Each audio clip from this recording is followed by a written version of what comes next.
माननीय सभापति महोदय, धन्यवाद धन्यवाद। माननीय सभापति महोदय, ये अभिभाषण का समझ में नहीं आ रहा है कि शुरू से प्रथम पृष्ठ से शुरू करें कि आखिरी वाली पृष्ठ से शुरू करें।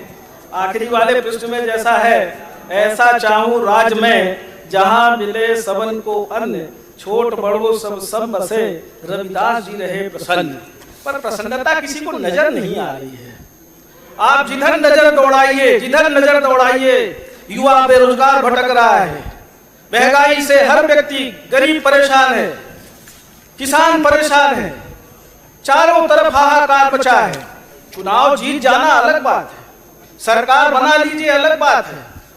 आज हमारे अनुसूचित जाति जनजाति के जो अधिकारी कर्मचारी हैं, पदोन्नति में आरक्षण के लिए वर्षों से तड़प रहे हैं, रिटायर्ड हो गए। यहां तक कि इस रोग की वजह से, सरकार की पैरवी नहीं करने की वजह से, सामान्य वर्ग और पिछड़ा वर्ग के भी जो अधिकारी कर्मचारी है, हजारों की संख्या में बिना पदोन्नति के रिटायर्ड हो गए। ये सुशासन है, गुड गवर्नेंस है? कहां से शुरू करें? आपके सरकार की गलती की वजह से जो पंचायत चुनाव इतना व्यवस्थित होता था, त्रिस्तरीय पंचायती राज व्यवस्था, जो मध्य प्रदेश एक ऐसा राज्य था, दूसरे राज्य भी इसका अनुसरण करते थे। आखिर आपको अध्यादेश वापस लेना पड़ा, गलती स्वीकार करनी पड़ी, और उसकी वजह से आज हमारे जो ग्रामीण एरिया के जनप्रतिनिधि हैं या जो चुनाव लड़ने की लालसा रखते थे, आज वो कहीं भी चुनाव नहीं हो पाए सरकार की गलतियों की वजह से। और मिला हुआ आरक्षण भी चला गया। ट्रिपल टेस्ट जो सुप्रीम कोर्ट का डायरेक्शन है, वो सरकार कैसे पूरा करेगी, कब लागू होगा, कब चुनाव होगा, अभी इसमें इसका भी उल्लेख है कि सरकार प्रयासरत है। 27% पिछड़ा वर्ग को आरक्षण के हिसाब से चुनाव कराएगी। एक तरफ जो 27% पिछड़ा वर्ग को आरक्षण कांग्रेस सरकार ने दिया, उस आरक्षण को मध्य प्रदेश सरकार की गलती की वजह से हाई कोर्ट में जो पिटीशन लगी थी, वहां कोई रोक नहीं थी, सिर्फ 3 विभागों में रोक थी, और समझने में सरकार को साल भर से ज्यादा समय लग गए। कमलेश्वर जी, और भी विषय होंगे? ये सारे विषय में बात करेंगे, सारे विषय का उल्लेख। अब आप कहें तो एक तरफ से एक एक पॉइंट पे चर्चा करें, नहीं तो हमें बोलने नहीं जाएंगे। थोड़ा सा इसने खत्म किया है। आप बैठ जाइए, आप बैठ जाइए, आपस में एक दूसरे को आपसे संरक्षण चाहेंगे। हम विषय पर बात करेंगे और जो मध्य प्रदेश की जनता की आवाज है, जो परेशानी है, उसी पे बात करेंगे।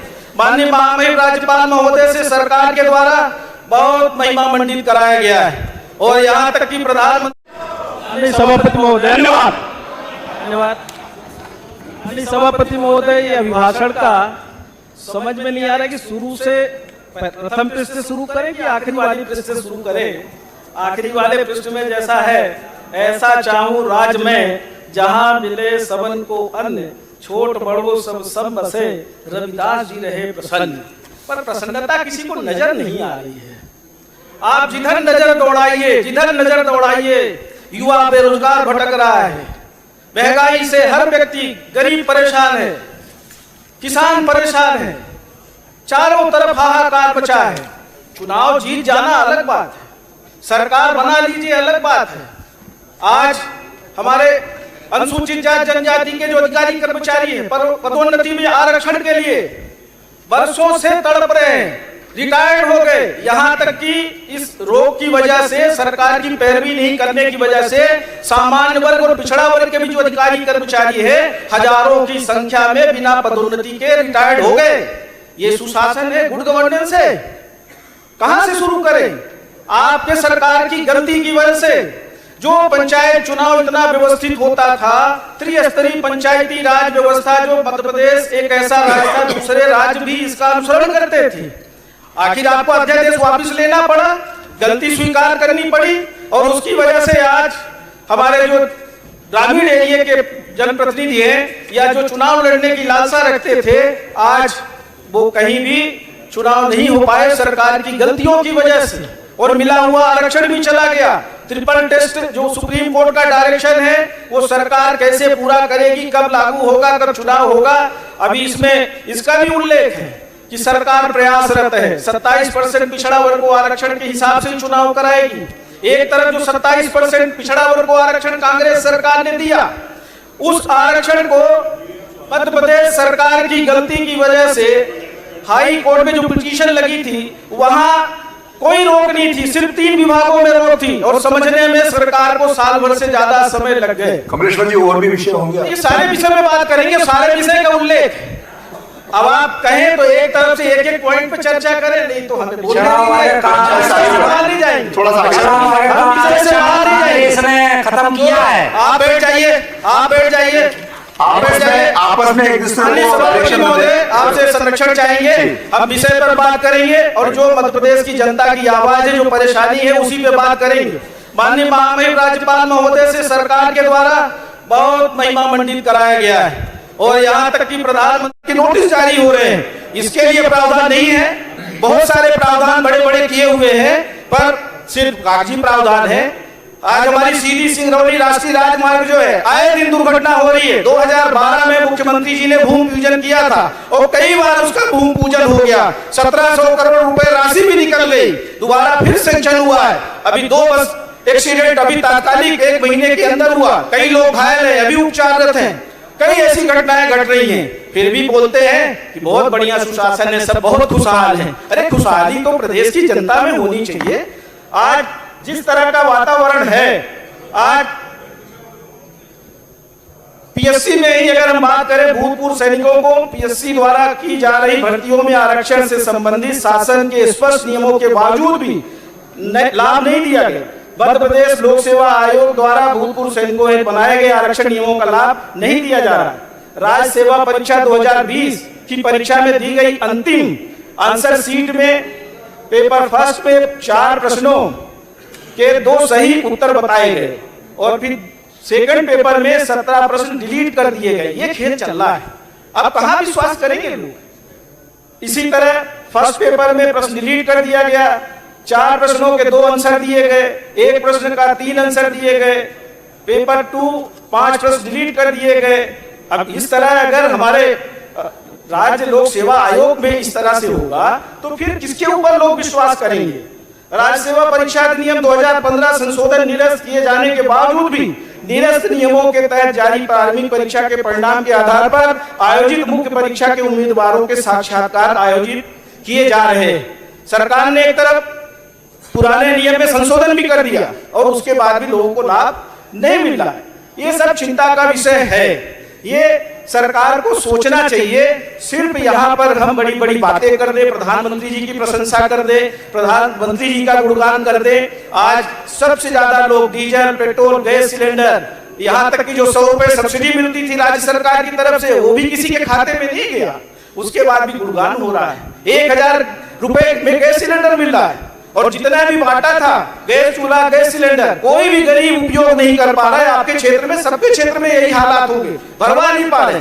उस समय बोले थे कि हम सबका आंसू, जो धुएं से आंसू आता है महिलाओं को, उनका आंसू पोंछ देंगे, पर सच बात तो है आज महंगाई के आंसू लोग रो रहे हैं। ये सरकार की करनी और करनी है, चाहे देश की सरकार हो, प्रदेश की सरकार से भी उम्मीद थी कि कुछ टैक्स में कमी करेंगे, कुछ राहत देंगे, पर कोई राहत कहीं भी।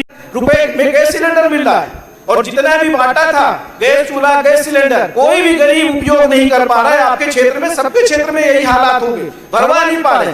उस समय बोले थे कि हम सबका आंसू, जो धुएं से आंसू आता है महिलाओं को, उनका आंसू पोंछ देंगे, पर सच बात तो है आज महंगाई के आंसू लोग रो रहे हैं। ये सरकार की करनी और करनी है, चाहे देश की सरकार हो, प्रदेश की सरकार से भी उम्मीद थी कि कुछ टैक्स में कमी करेंगे, कुछ राहत देंगे, पर कोई राहत कहीं भी नहीं प्रदान की गई। आज जो अधोसंरचनाएं कांग्रेस सरकार में शुरू हुई थी, सारे विकास के काम रुके हुए, चाहे हमारे विधानसभा क्षेत्र के हो, चाहे पूरे मध्य प्रदेश के हो। संबल योजना की जैसी कि अभी सब चर्चा कर रहे थे, साल भर से राशि नहीं जा रही है।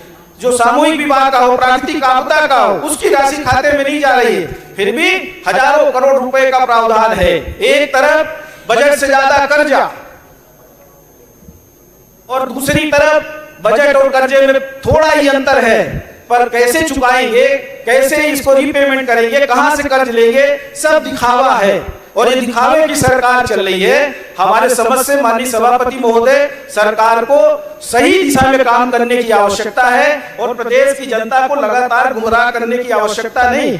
किसानों को सरकार मदद नहीं कर रही है। विद्युत बिल के नाम पर जैसा कि हमने बताया आपको, आज सोलर पंप जो दिए गए थे वो भी सब बंद पड़े।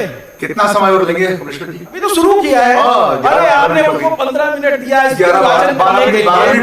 स्थिति वाचन के लिए। आप संक्षिप्त करें, बहुत वक्त है, थोड़ा 10 मिनट और दे दे माननीय सभापति महोदय, 10 मिनट और 2 मिनट में समाप्त करें। रवि उपार्जन में बदलाव किया है। इस संदर्भ में माननीय नेता प्रतिपक्ष जी ने मुख्यमंत्री जी को पत्र भी लिखा है। सरकार ने समर्थन मूल्य बढ़ाया नहीं है, कृषि की लागत बढ़ा दी।